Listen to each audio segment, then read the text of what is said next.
गंगातरंग कमनीय जटाकलापं गौरी निरंतर विभूषित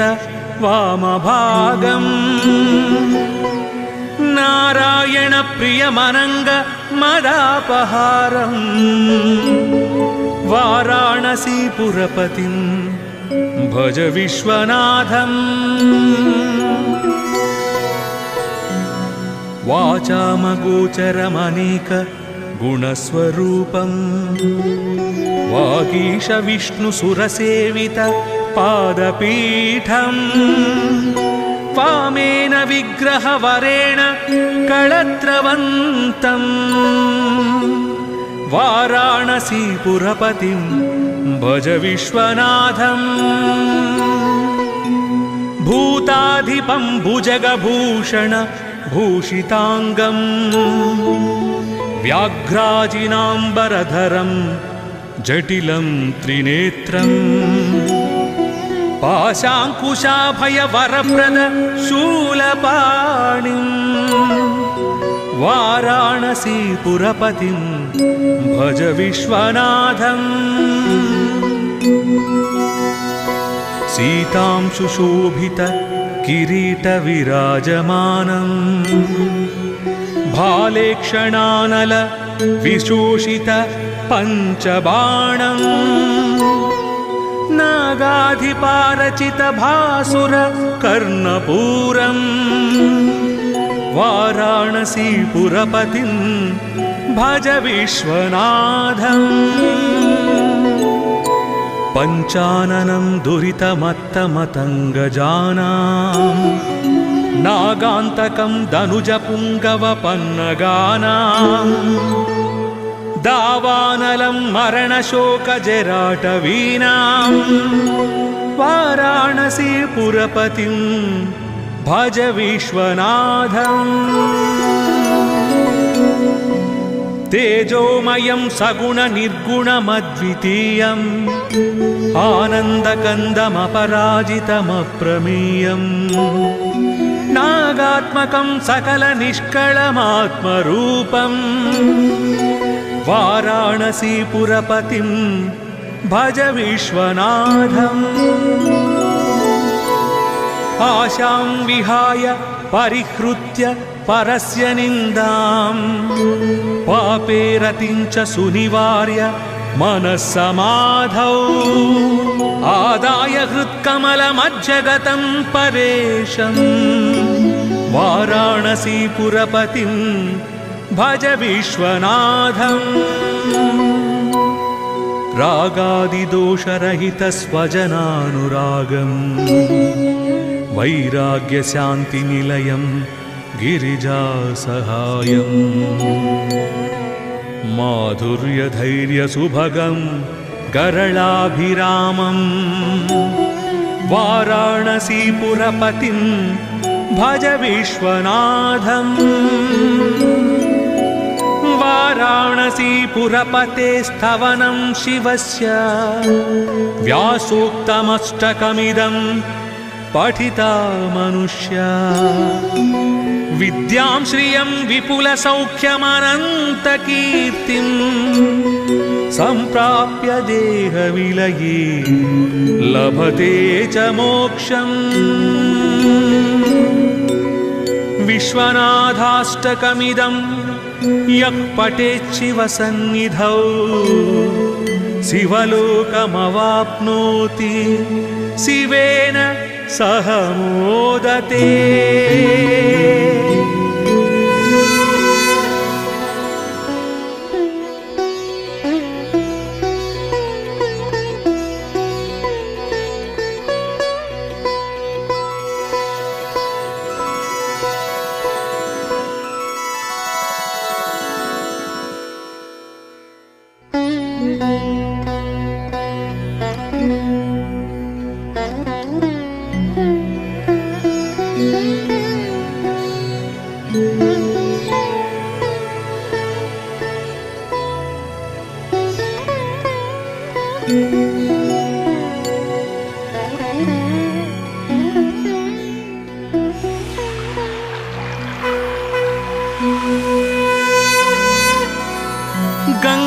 गङ्गातरङ्गकमनीय जटाकलापम्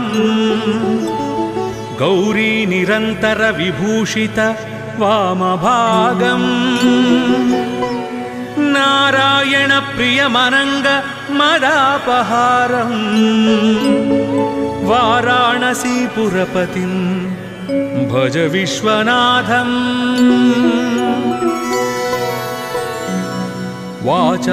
वाचामगोचरमनेक गुणस्वरूपम् वागीश विष्णुसुरसेवित पादपीठम् वामेन विग्रहवरेण कळत्रवन्तम् वाराणसीपुरपतिं भज विश्वनाथम् भूताधिपं भुजगभूषण भूषिताङ्गम् व्याघ्राजिनाम्बरधरं जटिलं त्रिनेत्रम् पाशाङ्कुशाभयवरप्रद शूलपाणिम् वाराणसीपुरपतिं भज विश्वनाथम् सीतां सुशोभित किरीटविराजमानम् भालेक्षणानल विशोषित पञ्चबाणम् नागाधिपारचित भासुर कर्णपूरम् वाराणसीपुरपतिं भज विश्वनाथम् पञ्चाननं दुरितमत्तमतङ्गजानां नागान्तकं दनुजपुङ्गवपन्नगानां दावानलं मरणशोकजराटवीनां वाराणसीपुरपतिं भज विश्वनाथम् तेजोमयं सगुणनिर्गुणमद्वितीयम् आनन्दकन्दमपराजितमप्रमेयम् नागात्मकं सकलनिष्कळमात्मरूपम् वाराणसीपुरपतिं भज विश्वनाथम् आशां विहाय परिहृत्य परस्य निन्दाम् पापे रतिं च सुनिवार्य मनस्समाधौ आदाय हृत्कमलमज्जगतं परेशम् वाराणसीपुरपतिं भज विश्वनाथम् रागादिदोषरहितस्वजनानुरागम् वैराग्यशान्तिनिलयम् गिरिजासहायम् माधुर्यधैर्यसुभगं गरलाभिरामम् वाराणसीपुरपतिं भज विश्वनाथम् वाराणसीपुरपते स्तवनं शिवस्य व्यासोक्तमष्टकमिदं पठिता मनुष्या विद्यां श्रियं विपुलसौख्यमनन्तकीर्तिं सम्प्राप्य देहविलये लभते च मोक्षम् विश्वनाथाष्टकमिदं यः पठेत् शिवसन्निधौ शिवलोकमवाप्नोति शिवेन सह मोदते।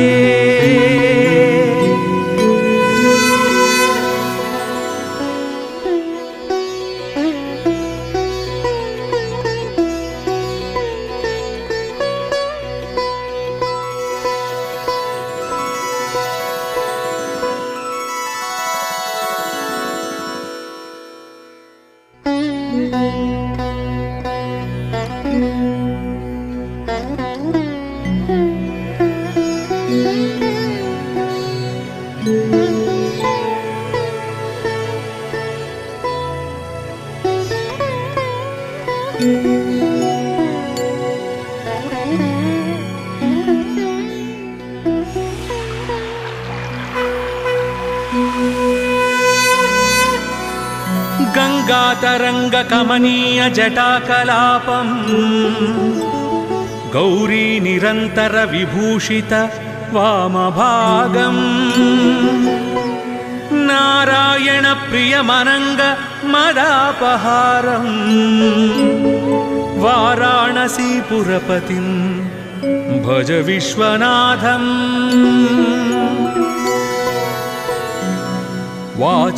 वाचामगोचरमनेक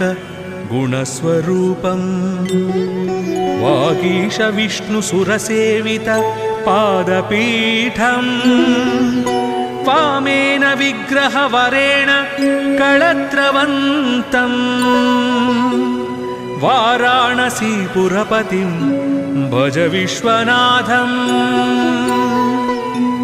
भूताधिपं भुजगभूषण भूषिताङ्गम् व्याघ्राजिनाम्बरधरं जटिलं त्रिनेत्रम् पाशाङ्कुशाभयवरप्रद शूलपाणिम् वाराणसीपुरपतिं भज विश्वनाथम् सीतां सुशोभित किरीटविराजमानम् भालेक्षणानल विशोषित पञ्चबाणम् नागाधिपारचित भासुर कर्णपूरम् वाराणसीपुरपतिं भज विश्वनाथम् पञ्चाननं दुरितमत्तमतङ्गजानां नागान्तकं दनुजपुङ्गवपन्नगानां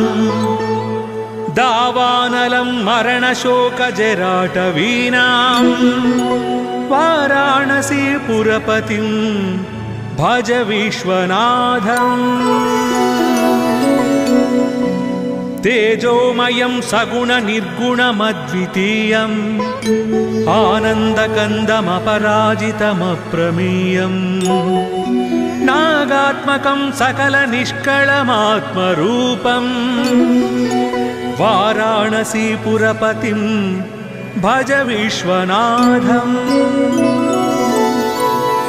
आशां विहाय परिहृत्य परस्य निन्दाम्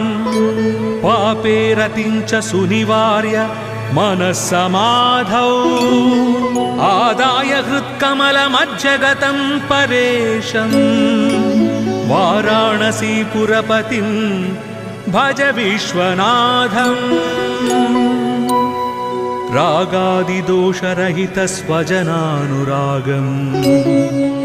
वैराग्यशान्तिनिलयं गिरिजासहायम्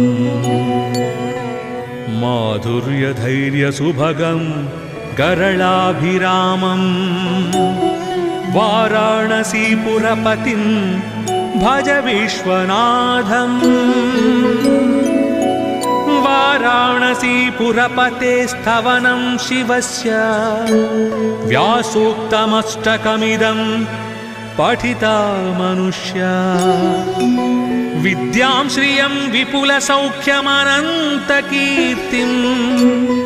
सम्प्राप्य देहविलये लभते च मोक्षम् विश्वनाथाष्टकमिदं यः पठेत् शिवसन्निधौ शिवलोकमवाप्नोति शिवेन सह मोदते।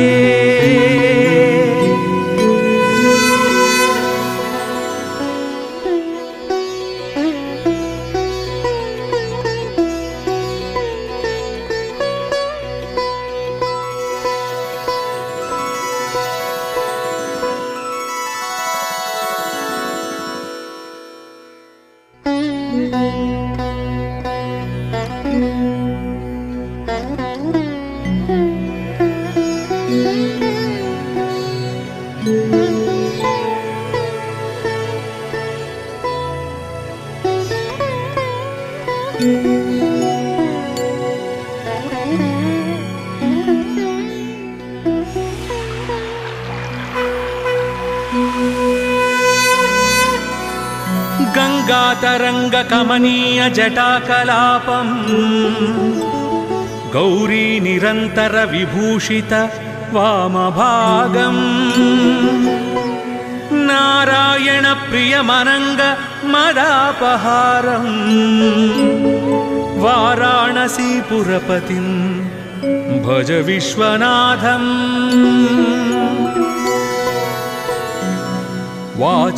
वाचामगोचरमनेक गुणस्वरूपम् वागीश विष्णुसुरसेवित पादपीठम् वामेन विग्रहवरेण कळत्रवन्तम् वाराणसीपुरपतिं भज विश्वनाथम् भूताधिपं भुजगभूषण भूषिताङ्गम् व्याघ्राजिनाम्बरधरं जटिलं त्रिनेत्रम् पाशाङ्कुशाभयवरप्रद शूलपाणिम् वाराणसीपुरपतिं भज विश्वनाथम् सीतां सुशोभित किरीटविराजमानम् भालेक्षणानल विशोषित पञ्चबाणम् नागाधिपारचित भासुर कर्णपूरम् वाराणसीपुरपतिं भज विश्वनाथम् पञ्चाननं दुरितमत्तमतङ्गजानां नागान्तकं दनुजपुङ्गवपन्नगानां दावानलं मरणशोकजराटवीनां वाराणसीपुरपतिं भज विश्वनाथम् तेजोमयं सगुणनिर्गुणमद्वितीयम् आनन्दकन्दमपराजितमप्रमेयम् नागात्मकं सकलनिष्कळमात्मरूपम् वाराणसीपुरपतिं भज विश्वनाथम् आशां विहाय परिहृत्य परस्य निन्दाम् पापे रतिं च सुनिवार्य मनस्समाधौ आदाय हृत्कमलमज्जगतं परेशम् वाराणसीपुरपतिं भज विश्वनाथम् रागादिदोषरहितस्वजनानुरागम् वैराग्यशान्तिनिलयम् गिरिजासहायम् माधुर्यधैर्यसुभगं गरलाभिरामम् वाराणसीपुरपतिं भज विश्वनाथम् वाराणसीपुरपते स्तवनं शिवस्य व्यासोक्तमष्टकमिदं पठिता मनुष्या विद्यां श्रियं विपुलसौख्यमनन्तकीर्तिं सम्प्राप्य देहविलये लभते च मोक्षम् विश्वनाथाष्टकमिदं यः पठेत् शिवसन्निधौ शिवलोकमवाप्नोति शिवेन सह मोदते।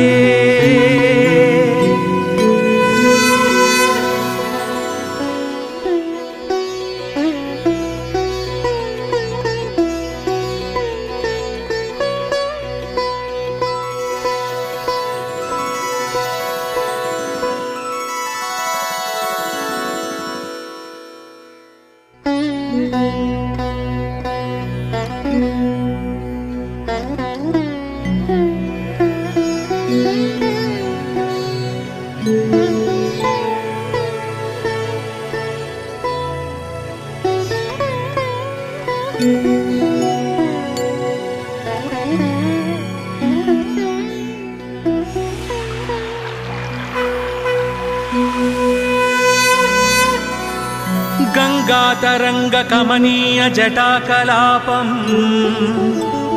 गौरी निरन्तर विभूषित वामभागम् नारायण प्रियमनङ्ग मदापहारम् वाराणसीपुरपतिं भज विश्वनाथम्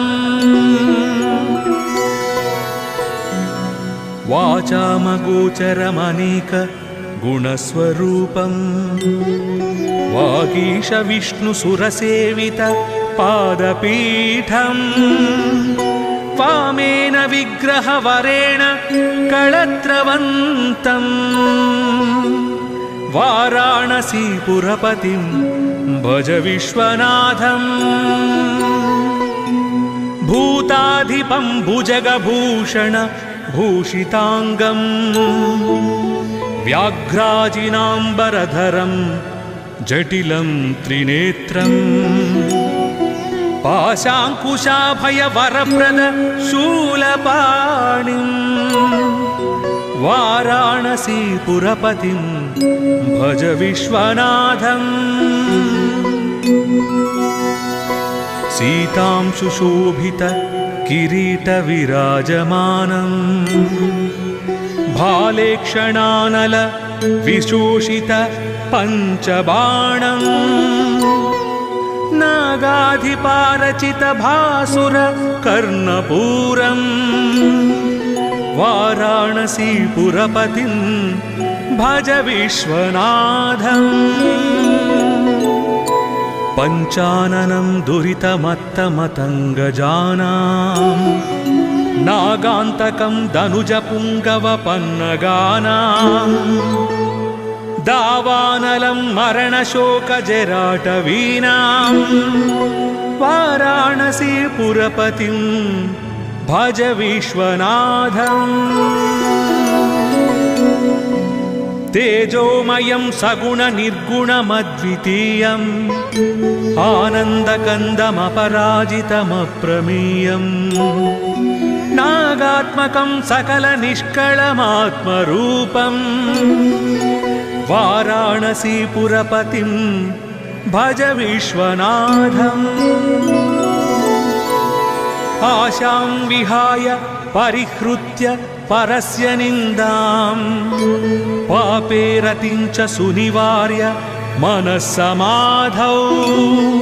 आदाय हृत्कमलमज्जगतं परेशम् वाराणसीपुरपतिं भज विश्वनाथम् रागादिदोषरहितस्वजनानुरागम् वैराग्यशान्तिनिलयं गिरिजासहायम् माधुर्यधैर्यसुभगं गरलाभिरामम्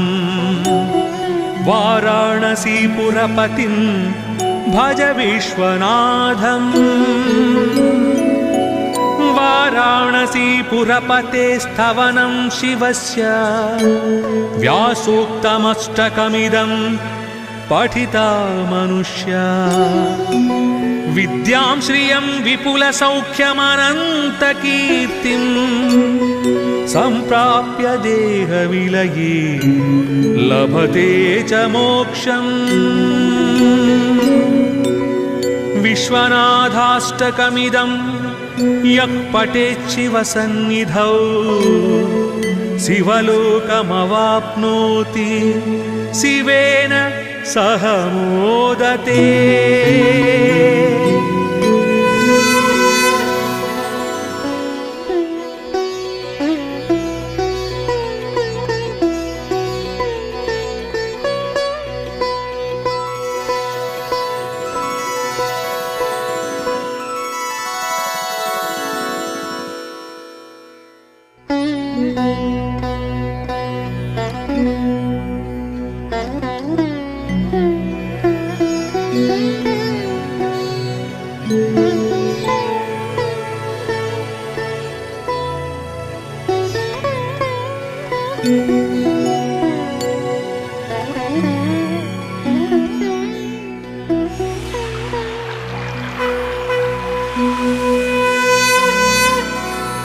गङ्गातरङ्गकमनीय जटाकलापम् गौरी निरन्तर विभूषित वामभागम् नारायण प्रियमनङ्ग मदापहारम् वाराणसीपुरपतिं भज विश्वनाथम्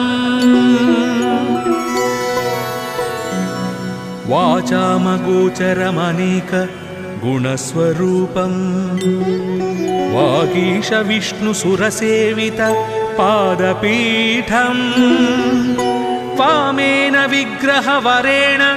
कळत्रवन्तम् वाराणसीपुरपतिं भज विश्वनाथम् भूताधिपं भुजगभूषण भूषिताङ्गम् व्याघ्राजिनाम्बरधरं जटिलं त्रिनेत्रम् पाशाङ्कुशाभयवरप्रद शूलपाणिम् वाराणसीपुरपतिं भज विश्वनाथम् सीतां सुशोभित किरीटविराजमानम् भालेक्षणानल विशोषित पञ्चबाणम् नागाधिपारचित भासुर कर्णपूरम् वाराणसीपुरपतिं भज विश्वनाथम् पञ्चाननं दुरितमत्तमतङ्गजानां नागान्तकं दनुजपुङ्गवपन्नगानां दावानलं मरणशोकजराटवीनां वाराणसीपुरपतिं भज विश्वनाथम् तेजोमयं सगुणनिर्गुणमद्वितीयम् आनन्दकन्दमपराजितमप्रमेयम् नागात्मकं सकलनिष्कळमात्मरूपम् वाराणसीपुरपतिं भज विश्वनाथम् आशां विहाय परिहृत्य परस्य निन्दाम् पापे रतिं च सुनिवार्य मनस्समाधौ आदाय हृत्कमलमज्जगतं परेशम् वाराणसीपुरपतिं भज विश्वनाथम् रागादिदोषरहितस्वजनानुरागम् वैराग्यशान्तिनिलयं गिरिजासहायम् माधुर्यधैर्यसुभगं गरलाभिरामम् वाराणसीपुरपतिं भज विश्वनाथम् वाराणसीपुरपते स्तवनं शिवस्य व्यासोक्तमष्टकमिदं पठिता मनुष्या विद्यां श्रियं विपुलसौख्यमनन्तकीर्तिं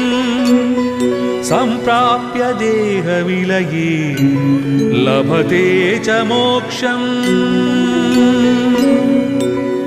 विश्वनाथाष्टकमिदं यः पठेत् शिवसन्निधौ शिवलोकमवाप्नोति